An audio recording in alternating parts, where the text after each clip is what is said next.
আজি আমি ৰাজ্যৰ শিক্ষা বিভাগত ৪১ গৰাকী প্ৰাৰ্থীক নিযুক্তি পত্ৰ প্ৰদান কৰিছো আৰু ইয়াৰ ভিতৰত উচ্চ শিক্ষা সঞ্চালকালয় অৰ্থাৎ বিভিন্ন মহাবিদ্যালয় আমি ২২ গৰাকী প্ৰাৰ্থীক অনুকম্পামূলক নিযুক্তি দিছো।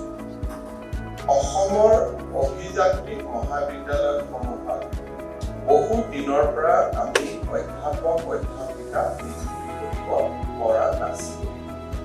দীৰ্ঘদিনীয়া আদালতত এটা গোচৰৰ পৰিপ্ৰেক্ষিতত আমি টেকনিকেল বিশেষকৈ যিখিনিয়ে ইঞ্জিনিয়াৰিঙৰ কোৰ ছাবজেক্টত শিক্ষা প্ৰদান কৰে তেনেকুৱা অধিবক্তা বা অধ্যাপক অধ্যাপিকাৰ পোষ্ট আমি বহুদিন পূৰণ কৰিব নোৱাৰাৰ ফলত ৰাজ্যৰ অভিযান্ত্ৰিক মহাবিদ্যালয়সমূহ এটা সংকটৰ মাজেৰে পাৰ হৈছে। কিছুদিন আগতে এই গোচৰৰ নিষ্পত্তি হ'ল আমি ইঞ্জিনিয়াৰিং কলেজসমূহত নিযুক্তি দিয়াৰ পথত আগবাঢ়িছো।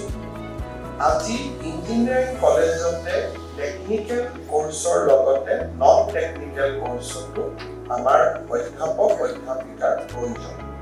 বিশেষকৈ ফিজিক্স কেমেষ্ট্ৰি আদি ছাবজেক্টত আমাক নন টেকনিকেল কোৰ্চত আমাক অধ্যাপক অধ্যাপিকা লাগে। আজি আমি তেনে ১১ গৰাকী সহকাৰী অধ্যাপক অধ্যাপিকাক নিযুক্তি দিছো আৰু ৰাজ্যৰ ইঞ্জিনিয়াৰিং কলেজসমূহত মই আৰু অধিক নিযুক্তিৰ বাবে অপেক্ষা কৰিছো।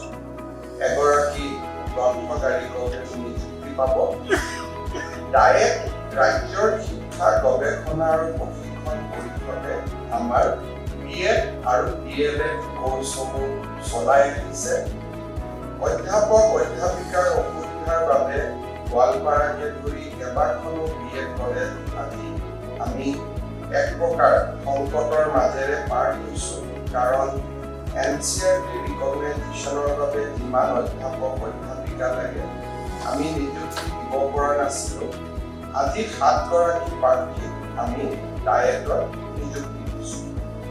এই গোটেইকেইটা নিযুক্তিয়ে আমাৰ বাবে খুব ইম্পৰ্টেণ্ট, বিশেষকৈ ইঞ্জিনিয়াৰিং কলেজত হোৱা নিযুক্তি।